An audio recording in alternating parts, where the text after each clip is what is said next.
Hello everyone, how are you? I hope you all will be fine and doing good studies. So today we will discuss electrochemical series, its topic of class 12 chemistry, electrochemistry chapter, unit 3rd electrochemistry. Electrochemistry उसका chapter है electrochemical, उसका topic है electrochemical series. अब हमारे पास electrochemical series क्या होती है, इसके यूज़ क्या होते हैं, सबसे पहले तो हमें ये पता होना चाहिए।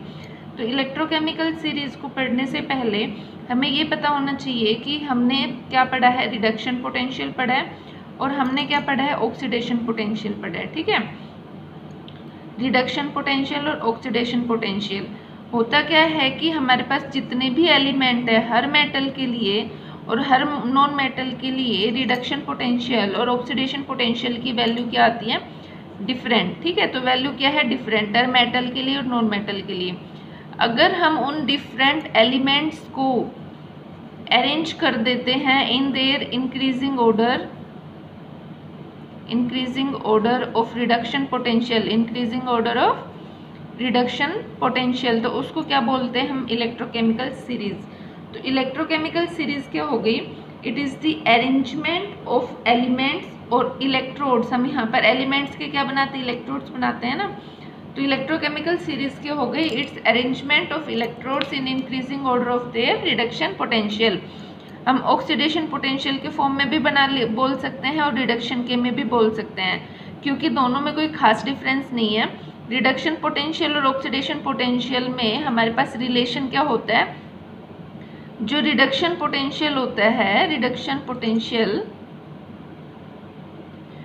वो नेगेटिव ऑफ ऑक्सीडेशन पोटेंशियल होता है। ठीक है, बस ये छोटा सा क्या है, इनका रिलेशन है।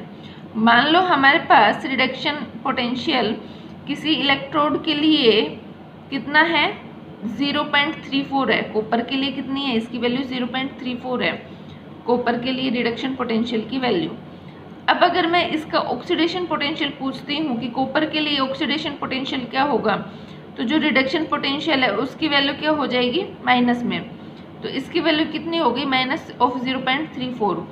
तो हम इलेक्ट्रोकेमिकल सीरीज हमने जो कंस्ट्रक्ट की है, जो बनाई है, उसमें क्या किया है, उसमें हमने अरेंज किए हैं different electrodes, arrangement of electrodes on the basis of their electrode reduction potential. जिसका रिडक्शन पोटेंशियल हमारे पास ज़्यादा होता जाएगा वो सीरीज में कहाँ जाता जाएगा, नीचे जाता जाएगा। जैसे कि हम बात करते हैं सबसे ऊपर इलेक्ट्रोकेमिकल सीरीज में क्या आता है, लिथियम। लिथियम के बाद हमारे पास आता है सोडियम, सोडियम के बाद आता है कैल्शियम। ठीक है, तो यहाँ पर लिथियम के लिए रिडक्शन पोटेंशियल की वैल्यू क्या है, सबसे कम है, उसके बाद पोटेशियम की है, उसके बाद कैल्शियम की है। ओके, तो इलेक्ट्रोकेमिकल सीरीज की पता चल गई क्या है। अब देखो, जो हमारे पास रिडक्शन पोटेंशियल है उसकी वैल्यू पॉजिटिव में भी हो सकती है और उसकी वैल्यू नेगेटिव में भी हो सकती है। किसी इलेक्ट्रोड के लिए वैल्यू पॉजिटिव आएगी, किसी इलेक्ट्रोड के लिए वैल्यू क्या आएगी, नेगेटिव आएगी। अगर वैल्यू हमारे पास इलेक्ट्रोड पोटेंशियल की पॉजिटिव होती है तो वो क्या एक्ट करेगा, कैथोड। अगर उसकी वैल्यू नेगेटिव आती है तो वो क्या एक्ट करेगा, एनोड। ठीक है, सबसे पहले हम इलेक्ट्रोकेमिकल सीरीज को एक बार देख लेते हैं कि उसकी सीक्वेंस क्या होती है। आपको पता होना चाहिए, ऐसे वैल्यूज लर्न करने की कोई ज़रूरत नहीं है, तो उसको देख लेते हैं एक बार। देखो, इलेक्ट्रोकेमिकल सीरीज अगर हम देखते हैं, सबसे पहला एलिमेंट आता है इसमें, सबसे पहला इलेक्ट्रोड कौन सा आएगा, लिथियम का। लिथियम के बाद हमारे पास सेकंड नंबर पर आता है पोटेशियम, फिर आता है कैल्शियम, फिर आता है sodium, magnesium, aluminium, zinc, chromium, iron, निकल, हाइड्रोजन। हाइड्रोजन जो होता है ये हमारे पास स्टैंडर्ड इलेक्ट्रोड होता है, इसकी वैल्यू हम कितनी मान के चलते हैं, 0। ठीक है, इससे ऊपर जितने भी हमारे पास इलेक्ट्रोड्स है सबकी वैल्यू किस में आएगी, नेगेटिव में आएगी। जैसे कि 2-3 एलिमेंट्स की वैल्यू हमने लिख रखी है, लिथियम की है -0.35, पोटेशियम की है -2.93।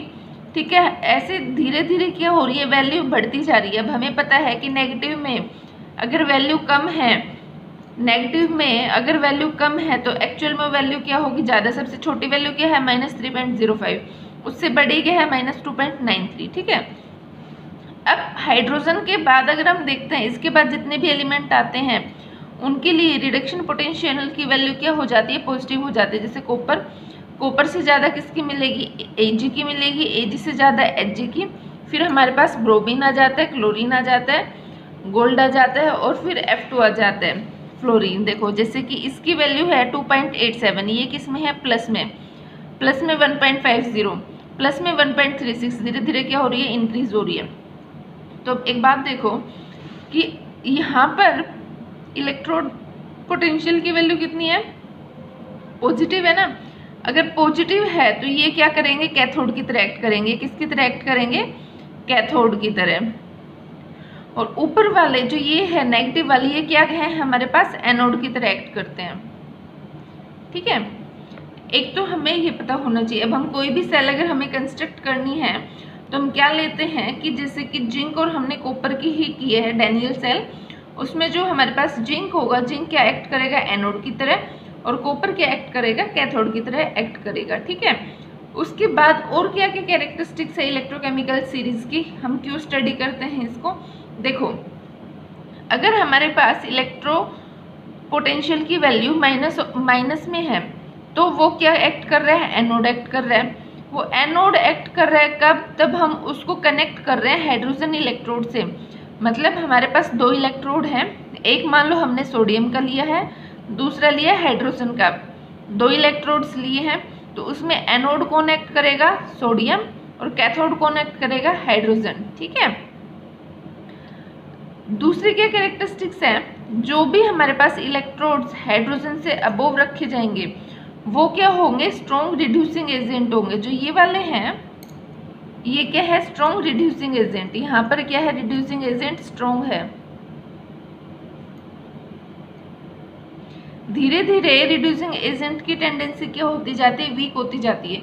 अगर ये स्ट्रॉन्ग रिड्यूसिंग एजेंट है, इसका मतलब इनका क्या हो रहा है, ऑक्सीडेशन। ऑक्सीडेशन क्या होता है, लॉस ऑफ इलेक्ट्रॉन। मतलब लिथियम जो है वो लिथियम पॉजिटिव प्लस इलेक्ट्रॉन इस फॉर्म में एग्जिस्ट करेगा, लिथियम आयन की फॉर्म में एग्जिस्ट करना पसंद करेगा। ठीक है, लिथियम से ज़्यादा इसके स्टेबल फॉर्म क्या है, लिथियम पॉजिटिव, इसीलिए इसकी वैल्यू नेगेटिव में आई। अगर पॉजिटिव में आती तो हमारे पास ये चीज़ स्टेबल होती, जो प्रोडक्ट साइड है। अगर नेगेटिव में है तो कौन सी ज़्यादा स्टेबल है, लिथियम पॉजिटिव। तो जो टॉप पर है वो स्ट्रॉन्ग रिड्यूसिंग एजेंट है। धीरे धीरे रिड्यूसिंग एजेंट की टेंडेंसी डाउन दी सीरीज क्या होती है, डिक्रीज होती जाती है। अगर हम ऑक्सीडाइजिंग एजेंट की बात करते हैं तो जब जो सबसे बॉटम में है वो स्ट्रॉन्ग ऑक्सीडाइजिंग एजेंट होंगे, और जैसे जैसे हम अबोव द सीरीज मूव करते हैं ऑक्सीडाइजिंग एजेंट की टेंडेंसी क्या होती जाती है, वीक होती जाती है। मतलब जो सबसे नीचे है इनका क्या होगा, रिडक्शन स्ट्रॉन्ग होगा। ये क्या है, वैसे तो ऑक्सीडाइजिंग एजेंट स्ट्रॉन्ग है,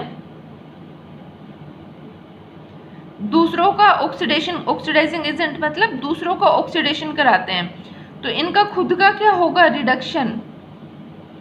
ठीक है, मतलब जो हमारे पास फ्लोरीन है वो F नेगेटिव की फॉर्म में एग्जिस्ट करना पसंद करेगा।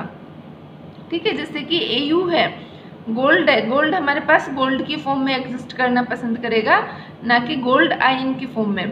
तो एक तो क्या हो गया, above the hydrogen anode act करेंगे, दूसरा टॉप वाले स्ट्रॉन्ग रिड्यूसिंग एजेंट होंगे, बॉटम वाले स्ट्रॉन्ग क्या होंगे, ऑक्सीडाइजिंग एजेंट होंगे। ठीक है, अब जो हमारे पास ये मेटल है, जो टॉप पर जितने ज़्यादा ऊपर मेटल होगा इलेक्ट्रोकेमिकल सीरीज में, जो टॉप पर लाई करेगा वो क्या होंगे, वो हाईली रिएक्टिव होंगे। मतलब अगर हमारे पास रिएक्टिविटी पूछी जाए कि एक एल्यूमिनियम हमने लिया है, एक कैल्शियम लिया है, किसकी रिएक्टिविटी ज़्यादा है, तो ज़्यादा रिएक्टिविटी किसकी होगी, कैल्शियम की रिएक्टिविटी हमारे पास ज़्यादा होती है देन एल्यूमिनियम। वो हम किस बेस पे एक्सप्लेन करते हैं इलेक्ट्रोकेमिकल सीरीज में, कि जो इलेक्ट्रोकेमिकल सीरीज में अबोव लाई करेगा, टॉप पर लाई करेगा, उसकी हमारे पास रिएक्टिविटी क्या होगी, ज़्यादा होगी, और जो बॉटम पे लाई करेगा उसकी रिएक्टिविटी क्या होगी, हमारे पास कम होती जाएगी। ये तो हो गई मेटल की बात। अगर हम नॉन मेटल की बात करते हैं, नॉन मेटल हमारे पास कौन कौन से हैं, फ्लोरीन, क्लोरीन, ब्रोमीन, आयोडीन, ये हमारे पास क्या है, नॉन मेटल्स। अगर हम नॉन मेटल्स की बात करते हैं तो इस केस में उल्टा हो जाता है। मतलब जो हमारे पास नॉन मेटल सबसे नीचे हैं वो हाईली रिएक्टिव होंगे, और जो नॉन मेटल अबोव हैं वो कम रिएक्टिव होंगे। जैसे कि फ्लोरीन हमारे पास ज़्यादा रिएक्टिव होगा क्लोरीन और ब्रोमीन से। आपको कंपेयर दिया कि ब्रोमीन और आयोडीन ब्रोमीन से भी अबोव लाई करेगा, इन दोनों में से किसकी केमिकल रिएक्टिविटी ज़्यादा होगी? तो केमिकल रिएक्टिविटी ब्रोमीन की ज़्यादा होगी, क्योंकि ब्रोमीन जो है वो हमारे पास इलेक्ट्रोकेमिकल सीरीज में डाउनवर्ड लाई कर रहा है, और जो जितना ज़्यादा डाउनवर्ड लाई करेगा उसकी हमारे पास रिएक्टिविटी क्या होगी, उतनी ही ज़्यादा होगी। दोनों के केस में उल्टा होता है। मेटल में क्या होगा, टॉप वाले ज़्यादा रिएक्टिव होंगे, और नॉन मेटल के केस में बॉटम वाले क्या होंगे, हमारे पास ज़्यादा रिएक्टिव होंगे। अब एप्लीकेशन हमने इसकी इतने तो देख ली। एप्लीकेशन इसकी कहाँ कहाँ हो सकती है? रिएक्टिविटी ऑफ मेटल को अगर हम देखते हैं तो अगर जितनी ज़्यादा नेगेटिव वैल्यू होगी इलेक्ट्रोड पोटेंशियल की, उतना ही ज़्यादा क्या होगा, वो रिएक्टिव होगा। ठीक है, जैसे कि अगर हम देखते हैं कि जो टॉप पर एलिमेंट होते हैं वो हाइड्रोजन गैस इवॉल्व करते हैं। ठीक है, मान लो एल्कली और एल्कलाइन अर्थ मेटल है, उनकी ई नोट वैल्यू क्या है, नेगेटिव। अगर इनकी ई नोट वैल्यू नेगेटिव है तो ये हाईली रिएक्टिव है, और ये इतने ज़्यादा रिएक्टिव है कि कोल्ड वाटर से भी रिएक्ट कर जाते हैं, और क्या इवॉल्व करते हैं, वाटर से रिएक्ट करके H2 गैस। ठीक है, पर जैसे जैसे हम नीचे मूव करते हैं, जैसे कि हम यहाँ पर आते हैं जिंक, क्रोमियम, आयरन, निकल, तो यहाँ पर आते आते क्या होता है कि कोल्ड वाटर के साथ रिएक्ट नहीं कर सकते, रिएक्टिविटी इनकी क्या हो जाती है, कम हो जाती है। अब ठंडे पानी से रिएक्ट नहीं करेंगे, अब इनको क्या चाहिए होगा, स्टीम चाहिए होगी, बहुत ज़्यादा हाई टेम्परेचर वाला वाटर चाहिए होगा, वहाँ पर ये क्या करेंगे, H2 गैस रिलीज कर सकते हैं। बट अगर हम और नीचे जाते हैं, जैसे कि गोल्ड पर आ गए, उसके अलावा Hg पे आए, Ag पे आए, सिल्वर पे आए, यहाँ पर क्या होता है कि रिएक्टिविटी बिल्कुल ही रुक जाती है। चाहे हम पानी कैसा भी ले लें, कितना भी खोलता हुआ ले लें, स्टीम ले लें, हमारे पास रिएक्टिविटी क्या होगी, जीरो होगी, मतलब हाइड्रोजन गैस प्रोड्यूस ही नहीं होगी। तो हाइड्रोजन गैस कौन सी एलिमेंट्स ज़्यादा प्रोड्यूस करेंगे, जो अबोव इन द सीरीज लाई करेंगे, जो हाईली रिएक्टिव होंगे। डाउन दी अगर हम सीरीज बात करते हैं तो हमारे पास क्या होती है, reactivity to release hydrogen gas decrease. Okay, second है इलेक्ट्रोपॉजिटिव। अब हमें पता है कि जो metal above the series lie करते हैं वो क्या होंगे, हाईली इलेक्ट्रोपॉजिटिव होंगे, और जो इलेक्ट्रोपॉजिटिविटी कैरेक्टर होगा वो डाउन द ग्रुप क्या होता जाएगा, कम होता जाएगा। Lithium is highly electropositive, after that calcium, after that aluminium, after that निकल। ठीक है, जो ऊपर है वो ज़्यादा रिएक्टिव है, इलेक्ट्रोपॉजिटिव है, और down the group electropositivity character क्या होते जाते हैं, डिक्रीज होते जाते हैं। ठीक है, अब नेक्स्ट है कि देखो हमारे पास एक रिएक्शन दी हुई है, कोई भी रिएक्शन है, इलेक्ट्रोकेमिकल सीरीज हमने देख ली। अब देखो इसके अदर एप्लीकेशंस पे आते हैं हम।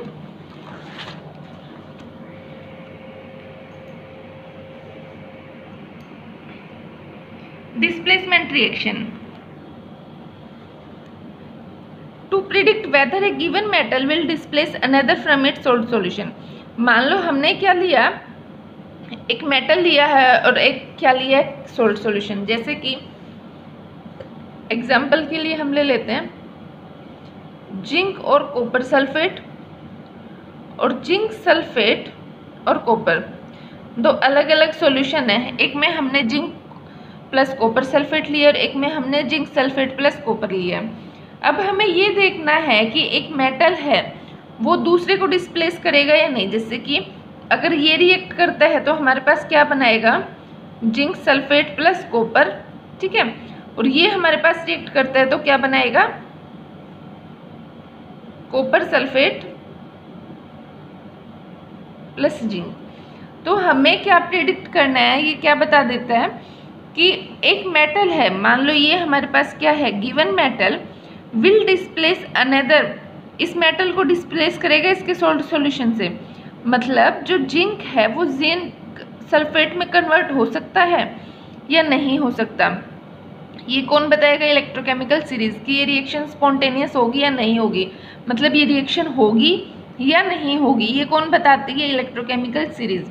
अब होता क्या है कि जो मेटल हमारे पास लोअर सीरीज में लाई करते हैं वो जल्दी से प्रेसिपिटेट हो जाते हैं।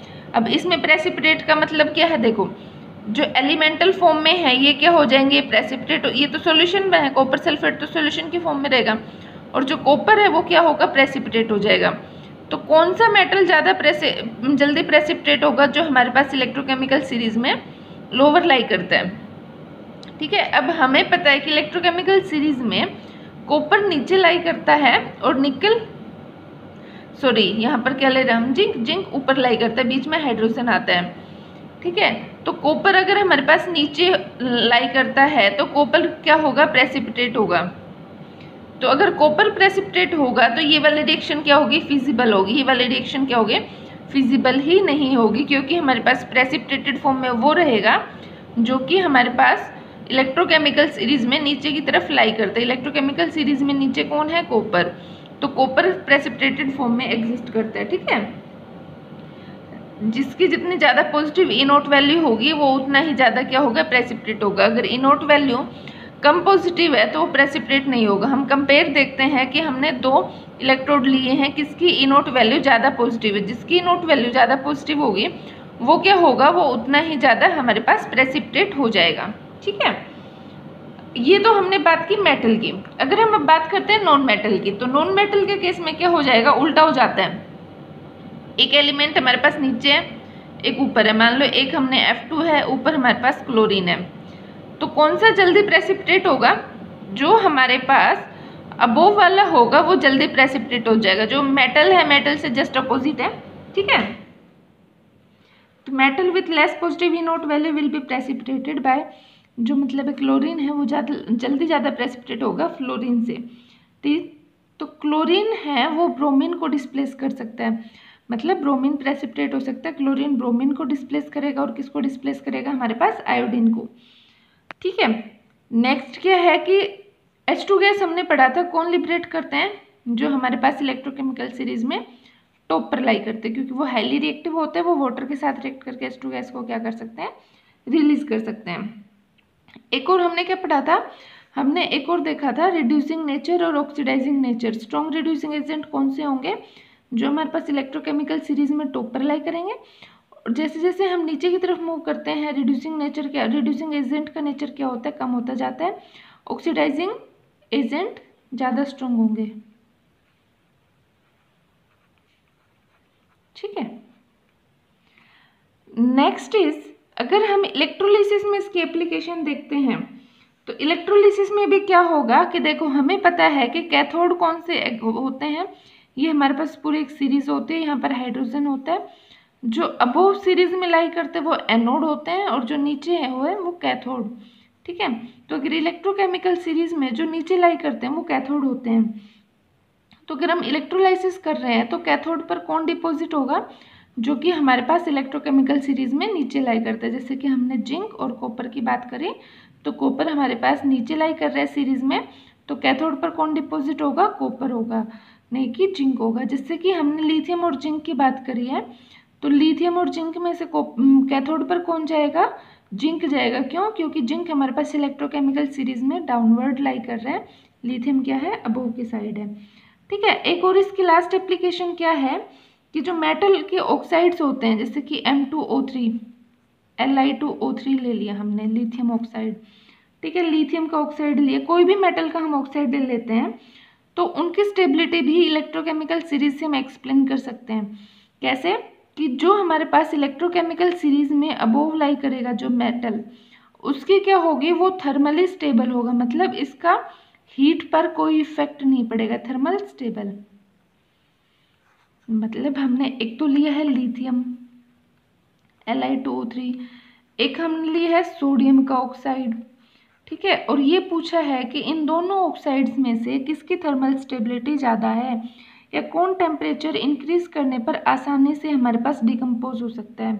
टेम्परेचर इंक्रीज करने पर आसानी से डिकम्पोज कौन सा होगा, इन दोनों में से सोडियम। क्यों, क्योंकि जैसे जैसे हम डाउन द सीरीज मूव करते हैं, हमारे पास थर्मल स्टेबिलिटी क्या होती जाती है, डिक्रीज होती जाती है, ठीक है। मेटल ऑक्साइड की थर्मल स्टेबिलिटी डिक्रीज होती जाती है जैसे जैसे हम top to bottom in a electrochemical series move करते हैं।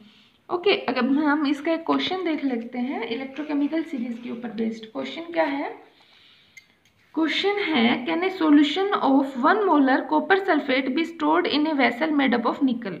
अब देखो, अगर आपको इतना ध्यान है कि इलेक्ट्रोकेमिकल सीरीज में कौन हमारे पास टॉप पर लाई करती है और कौन सा हमारे पास इलेक्ट्रोड बॉटम पर लाई करता है, तो हमें पता है जो निकल है, निकल हमारे पास इलेक्ट्रोकेमिकल सीरीज में अबोव लाई करती है, कॉपर क्या है, नीचे है, ठीक है। निकल ऊपर है, कॉपर नीचे है, तो ज़्यादा प्रेसिपिटेट कौन सा होगा, कॉपर। देखो हमने अभी क्या पढ़ा था,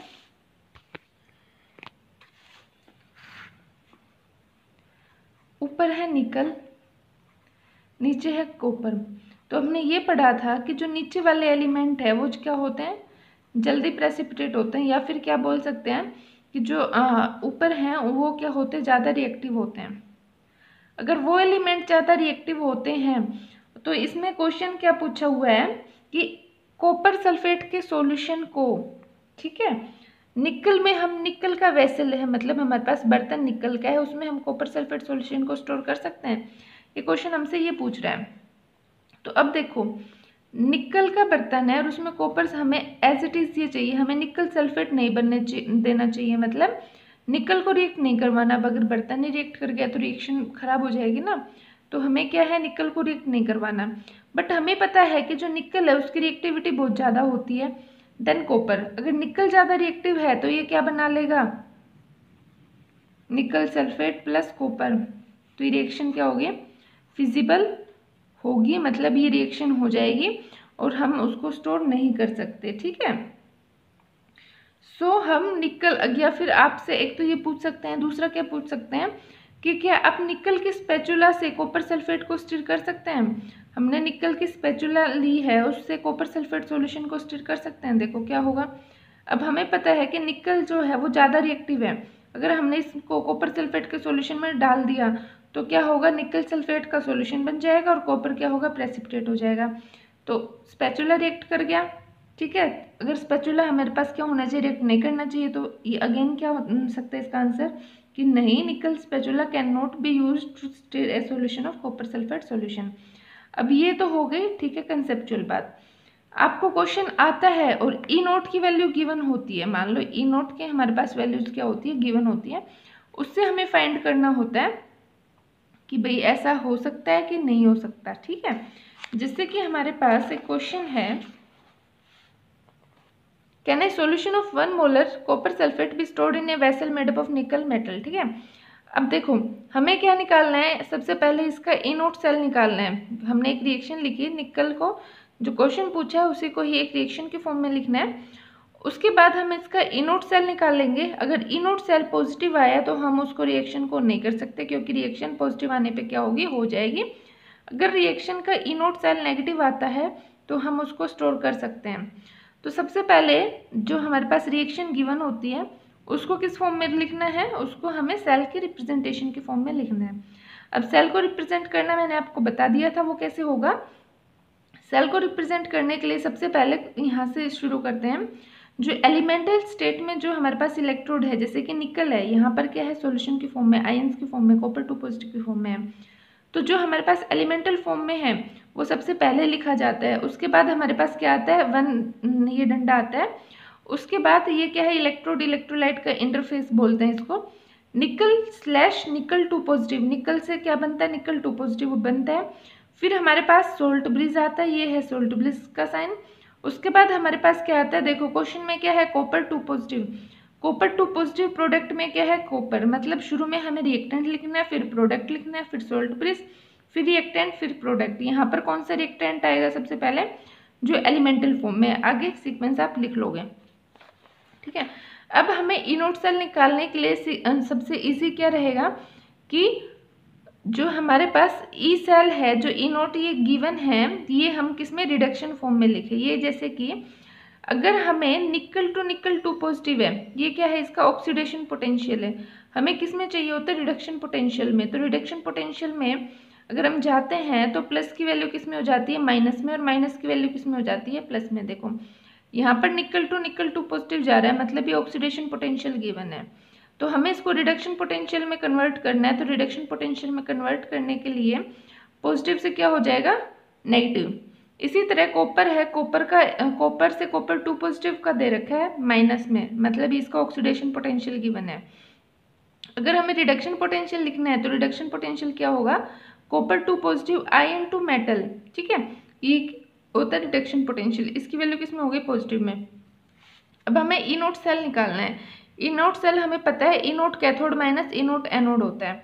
अब कैथोड और एनोड का हमें कैसे पता चलता है, हम सेल को रिप्रेजेंट करते हैं। इस सेल को रिप्रेजेंट करने के बाद जो हमारे पास राइट हैंड साइड में आता है वो होता है कैथोड, और जो लेफ्ट हैंड साइड में आता है वो होता है एनोड। तो निकल क्या है हमारे पास, एनोड है, कॉपर क्या है, कैथोड है। तो ई नोट ऑफ कैथोड क्या हो जाएगा, reduction potential of copper. E note of anode क्या हो जाएगा, रिडक्शन पोटेंशियल ऑफ निकल। इनको हम कैलकुलेट करेंगे तो ई नोट सेल आ गया। अब ई नोट सेल हमारे पास यहाँ पर आया पॉजिटिव। अगर ई नोट सेल पॉजिटिव आता है तो मतलब ये रिएक्शन होगी, जो हमारे पास गिवन रिएक्शन हमने लिखी है वो रिएक्शन होगी। अगर वो रिएक्शन हो गई तो हम क्या उसको स्टोर कर सकते हैं, नहीं कर सकते, क्योंकि निकल ही रिएक्ट कर जाएगा। या फिर क्या हम उसको स्पैचुला से स्टिर कर सकते हैं, नहीं कर सकते, ठीक है। तो उसके लिए हमें ई नोट सेल निकाल के भी कर सकते हैं कि ई नोट सेल अगर हमारे पास पॉजिटिव आता है तो वो रिएक्शन फिजिबल होती है, हम उसको नहीं कर सकते, अदरवाइज वो रिएक्शन आसानी से फिजिबल हो जाएगी।